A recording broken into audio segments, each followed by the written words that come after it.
Let's talk about what happens on the inside of your body when you're fasting.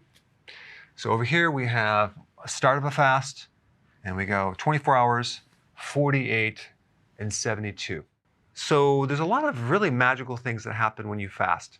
Our bodies have developed over a long period of time and have adapted to starvation many, many times. So we have all these unique proteins that get expressed or turned on that have to do with your brain doing better, the different parts of your body surviving better. Our bodies have not adapted to the frequency of eating like we do now, like every 3 hours. So right around 12 hours, we get this spike in growth hormone. Growth hormone is the anti-aging hormone. It's the main fat-burning hormone. It's the hormone involved with healing joints, and it's involved with protein synthesis or making different new proteins. Some people take growth hormone, get injected. I don't recommend it, but they take it to help heal certain parts of your body. But guess what? Fasting will trigger it automatically. So just by the fact that you're fasting, you can increase growth hormone. And of course, exercise will also increase growth hormone as well.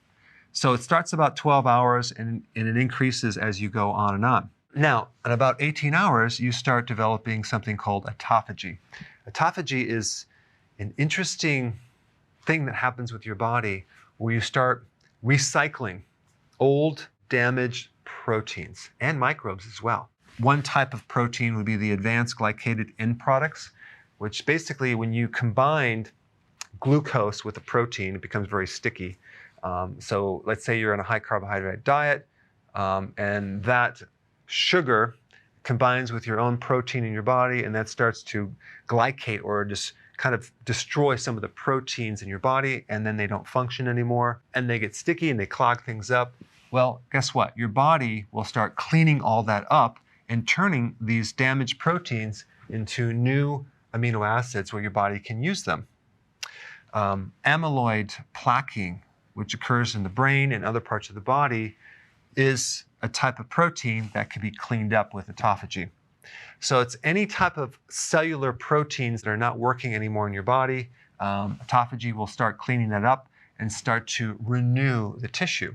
And it starts right about 18 hours and it gets more and more and more as you start fasting. And in about 24 hours and a little bit longer, you start to really deplete this glycogen reserve, this storage supply of glucose in your liver. So the more that the liver is depleted with glycogen, the more you're going to be running on ketones as the alternative fuel. And if you have a fatty liver, for example, your body will start using that fat and turning that into ketones. So your body is finally able to start tapping into this stored energy, and you're running more and more on ketones, which is a superior fuel. And because you're running on ketones, ketones are an appetite suppressant. So your hunger goes away, cravings are gone. They're antioxidants, so you're building up your antioxidant reserve. They provide more oxygen, so your body is running on more oxygen, less CO2. It's more efficient. And because ketones are a much more efficient fuel than glucose, the thyroid does not have to work as hard. And you may find that your T3 is a little bit lower, but the thyroid stimulating hormone is normal. And all that means is your thyroid is adapting to this new type of fuel. Now, some other cool things that are happening right around 24 hours is that your inflammation is dropping significantly. If you wanted to even speed it up more, you can add some vitamin D to that, and that will really help you. So any type of conditions that involve inflammatory states like arthritis, bursitis, autoimmune type conditions start to improve about 24 hours. You start getting more gut healing because the gut now doesn't have to work so frequently with the gallbladder being stimulated and the pancreas stimulating its enzymes. The gut finally has a chance to just chill out. So if you have this condition called SIBO, which there are microbes in the small intestine, and they should normally be in the large intestine, that starts to become corrected. You start increasing stem cell in the gut, so your gut starts to heal. The heart loves ketones way better than glucose, so you start getting improvement in the cardiovascular function and as well as in brain function. There's something called BDNF. This is a factor that helps make new brain cells. So your brain starts to repair at 24 hours. As you keep going on, you would think you're going to be losing muscle protein, but that's not really what happens because your body becomes more efficient. And there are certain genes that are sparing proteins, so it's not using muscle protein. So the efficiency of fuel is much better.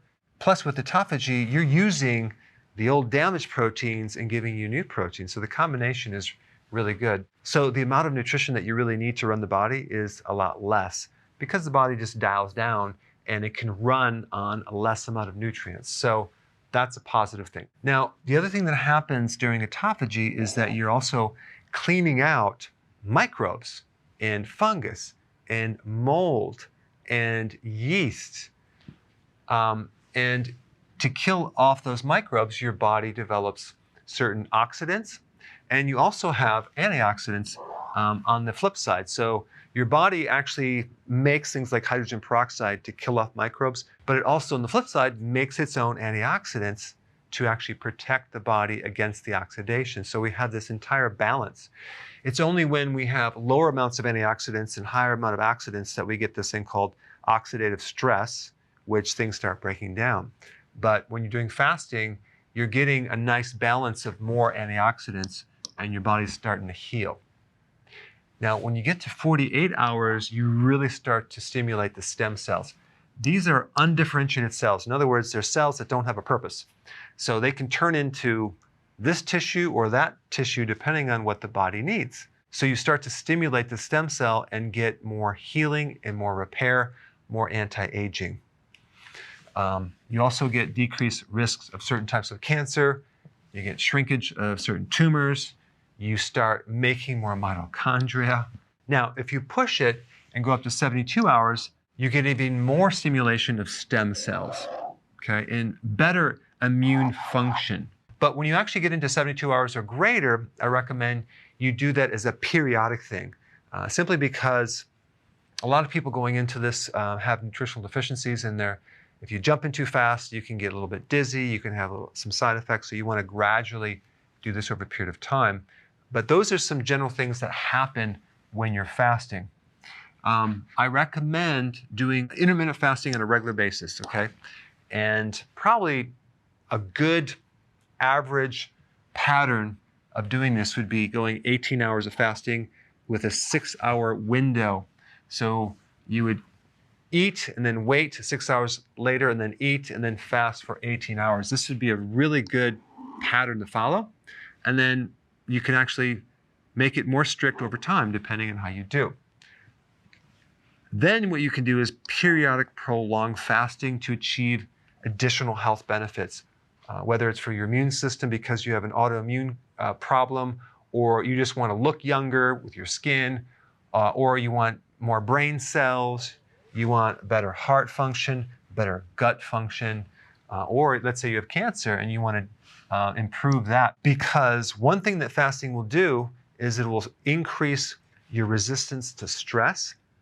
And even if someone's on chemotherapy, it'll actually help the body's resistance against chemicals and poisons, which is quite remarkable. Make sure you take your minerals during fasting. So I know a lot of people recommend just doing either a water fast, you're just drinking water, or a dry fast where you're not drinking anything.